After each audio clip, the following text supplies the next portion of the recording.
ಕಾರವಾರ ವೈದ್ಯಕೀಯ ವಿಜ್ಞಾನಗಳ ಸಂಸ್ಥೆಯ ಆವರಣದಲ್ಲಿ ನಿರ್ಮಿಸಲಾದ 450 ಹಾಸಿಗೆಗಳ ಸಾಮರ್ಥ್ಯದ ಹೊಸ ಆಸ್ಪತ್ರೆಯ ಕಟ್ಟಡ ಕಾಮಗಾರಿ ಪೂರ್ಣಗೊಂಡಿದೆ.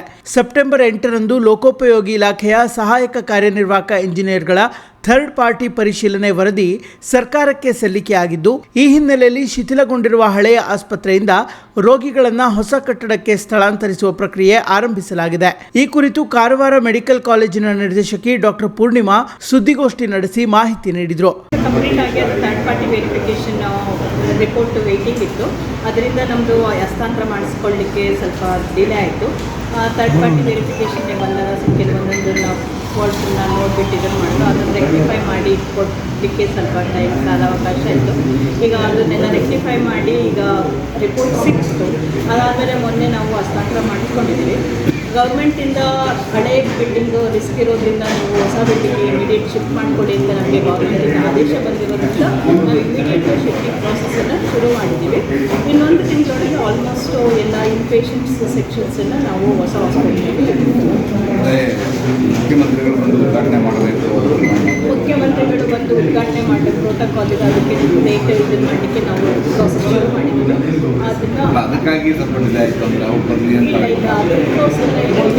ಗೌರ್ಮೆಂಟಲ್ಲಿ ನೀವು ಪೇಷಂಟ್ ಸೇಫ್ಟಿ ಪರ್ಪಸ್ಗೆ ಮಾಡ್ಕೊಳ್ಳಿ, ಅದು ಮುಂದಿನ ದಿನಗಳಲ್ಲಿ ಅದನ್ನು ಪ್ರೋಟೋಕಾಲ್ ಪ್ರಕಾರ ಇದನ್ನು ಮಾಡೋಣ ಅಂತ ಹೇಳಿದ್ರು. ಈಗ ಹ್ಯಾಂಡ್ ಓವರ್ ಪ್ರಾಸೆಸ್ ಡಿಲೇ ಆಗಿರೋದ್ರಿಂದ ಏನು ಟೆಕ್ನಿಕಲ್ ಇಶ್ಯೂ ಏನಿತ್ತು, ಕೆಲವೊಂದೊಂದು ನ್ಯೂನತೆಗಳನ್ನು ಇದು ಮಾಡಿದ್ದು, ಗ್ರೌಟಿಂಗು, ಟೈಲ್ಸ್, ಕ್ರ್ಯಾಕ್ಸು, ಅದನ್ನೆಲ್ಲ ರೆಕ್ಟಿಫೈ ಮಾಡಿ ಅವರು ವಿಸಿಟ್ ಮಾಡಿ ಟೋಟಲಿ ಎಷ್ಟು ಅದು ಟೋಟಲ್ ಪ್ರಾಜೆಕ್ಟು 198.27 crores. ಈಗ ನಮ್ಗೆ ಅದರದ್ದು ಇಕ್ವಿಪ್ಮೆಂಟ್ಗೆ 27 crores ರಿಲೀಸ್ ಆಗಿದೆ. ಅದು ನಾವು ಟೆಂಡರ್ ಪ್ರಕ್ರಿಯೆ ಆದರೆ ಎಲ್ಲ ಹೊಸ ಇಕ್ವಿಪ್ಮೆಂಟ್ಸು ಅದರದ್ದು ಫರ್ನಿಚರ್ಸ್ ಮ್ಯಾನ್ ಪವರ್ ಫೈಲ್ ಸರ್ಕಾರದ ಹಂತದಲ್ಲಿದೆ. ಹೊಸ ಹಾಸ್ಪಿಟ್ಲಿಗೆ ಅದರದ್ದೇ ಆದಂಥ ಮ್ಯಾನ್ ಪವರ್ಸು ಅದೆಲ್ಲ ಸರ್ಕಾರ ಆಮೇಲೆ ಪೇಷಂಟ್ ಕೇರ್ನ ಈ ಉತ್ತರ ಕರ್ನಾಟಕಕ್ಕೆ ಹೊಸ ಕಟ್ಟಡದಲ್ಲಿ ನೆಲಮಹಡಿ ಸೇರಿದಂತೆ ಒಟ್ಟು 5 ಮಹಡಿಗಳನ್ನು ವಿವಿಧ ವಿಭಾಗಗಳಿಗೆ ಸೌಲಭ್ಯ ಕಲ್ಪಿಸಲಾಗಿದೆ. ಕಟ್ಟಡದ ನಿರ್ಮಾಣಕ್ಕೆ ಆರಂಭಿಕ ಅಂದಾಜು 150 ಕೋಟಿ ರೂಪಾಯಿ ಇದ್ದು, ಪರಿಷ್ಕೃತ ಅಂದಾಜು 198.27 ಕೋಟಿಗೆ ಏರಿಕೆಯಾಯಿತು ಎಂದು ತಿಳಿಸಿದರು. ಇನ್ನು ಹೊಸ ಕಟ್ಟಡದಲ್ಲಿ 450 ಹಾಸಿಗೆಗಳ ಸೌಲಭ್ಯವಿದ್ದು, ಹಳೆಯ ಕಟ್ಟಡದಿಂದ ಎಲ್ಲಾ ವಿಭಾಗಗಳನ್ನು ಸ್ಥಳಾಂತರಿಸಿ ಸಾರ್ವಜನಿಕರಿಗೆ ಸೇವೆ ನೀಡಲಾಗುತ್ತದೆ. ಶಿಥಿಲಗೊಂಡ ಹಳೆಯ ಕಟ್ಟಡವನ್ನು ನೆಲಸಮ ಮಾಡಿ ಅದೇ ಜಾಗದಲ್ಲಿ 300 ಹಾಸಿಗೆಗಳ ಸಾಮರ್ಥ್ಯದ ಇನ್ನೊಂದು ಆಸ್ಪತ್ರೆ ನಿರ್ಮಿಸಲು ಪ್ರಸ್ತಾವನೆ ಸಲ್ಲಿಸಲಾಗಿದೆ.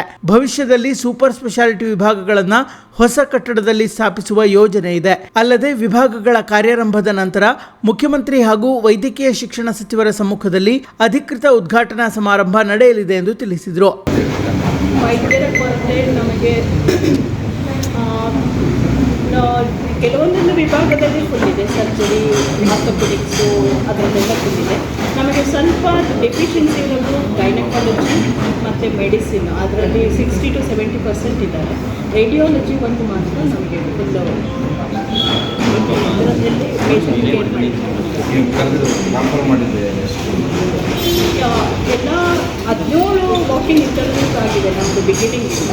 ರೇಡಿಯಾಲಜಿ ಒಂದು ಡಿಪಾರ್ಟ್ಮೆಂಟ್ ಬಿಟ್ಟು ಕೆಲವೊಂದೊಂದು ಡಿಪಾರ್ಟ್ಮೆಂಟಲ್ಲಿ ಫುಲ್ ಆಗಿದೆ. ಕೆಲವೊಂದೊಂದು ಮೆಡಿಸಿನ್ಸು ಕ್ಲಿನಿಕಲ್ ಡಿಪಾರ್ಟ್ಮೆಂಟಲ್ಲಿ 50 to 60% ಫುಲ್ ಆಗಿದೆ. ಮುಂದಿನ ಹಂತಗಳಲ್ಲಿ ಈಗ ಇಷ್ಟು ದಿನ ನಮಗೆ ಒಳ ಮೀಸಲಾತಿ ಇದರಿಂದ ಪರ್ಮನೆಂಟ್ ಪೋಸ್ಟ್ ಕಾಲ್ ಮಾಡಲಿಕ್ಕೆ ಇದಿರಲಿಲ್ಲ. ಈಗ ಅದು ಸೆಟ್ರೈಟ್ ಆಗಿರೋದ್ರಿಂದ ಮುಂದೆ ರೆಗ್ಯುಲರ್ ಪೋಸ್ಟಿಗೆ ಕರೆದ್ರೆ ಡಾಕ್ಟರ್ಸ್ ಬರೋದು ಜಾಸ್ತಿ ಆಗುತ್ತೆ.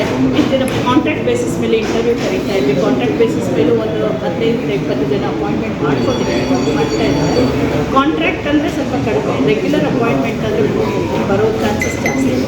ಬಟ್ ನೀವು ಕರೆದ ಇದರಲ್ಲಿ ನಾವು ಎಷ್ಟು ಜನ ಹಿಂದೆ ಬಂದಿದ್ದೆ ಪೋಸ್ಟಿಗೆ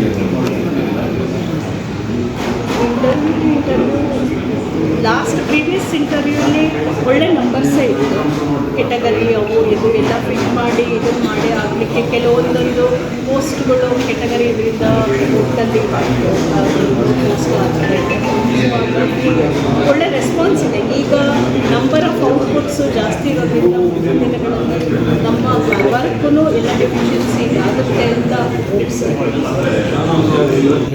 ಹಂತ ಹಂತವಾಗಿ ಮಾಡ್ಕೊಳ್ಳೋದು. ಅಂತಂದು ವಾರ್ಡ್ ಬೈ ವಾರ್ಡ್ 50% ಇಲ್ಲಿರೋ ಸೆಟಪ್ಪನ್ನು ಶಿಫ್ಟ್ ಮಾಡಿಕೊಂಡು ಅದು ಫಂಕ್ಷನಿಂಗ್ ನಮಗೆ ಕಾನ್ಫಿಡೆಂಟ್ ಬಂತು ಪೇಷಂಟ್ ಇದು ಮಾಡಬೇಕು ಅಂದರೆ ಅಲ್ಲಿ ಪೇಷಂಟ್ ಶಿಫ್ಟ್ ಮಾಡಿ ರಿಮೈನಿಂಗ್ 50%.